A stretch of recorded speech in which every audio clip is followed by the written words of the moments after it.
خبر شامل کرتے ہیں کراچی سے۔ ہمارے نمائندے اعجاز احمد خان کی رپورٹ کے مطابق چیئرمین منگو پیٹ ٹاؤن حاجی محمد نواز بروئی کی سیکرٹری وومین پارلیمنٹری کا رکن قومی اسمبلی ڈاکٹر سعیدہ شاہدہ رحمانی سے قومی اسمبلی کے دفتر میں ملاقات۔ چیئرمین منگو پیٹ ٹاؤن حاجی محمد نواز بروئی نے ڈاکٹر شاہدہ رحمانی سے درخواست کی ہے کہ منگو پیٹ روڈ کی تعمیر کے لیے وزیر اعظم پاکستان میاں محمد نواز شریف سے خصوصی درخواست کریں۔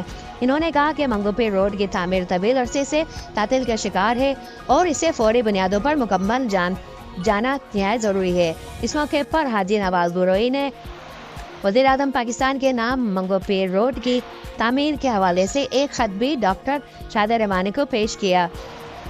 ڈاکٹر شاہدہ رحمانی نے یقین دہانی کرائی کہ وہ وزیر اعظم پاکستان سے منگو پیٹ روڈ کی تعمیر کے معاملے پر ضرور بات کریں گی اور اس معاملے کو ترجیحی بنیادوں پر حل کرنے کی کوشش کریں گی۔ اس ملاقات میں UC 12 گلشن معمار کے چیئرمین سید بلال سید رحمانی بھی موجود تھے۔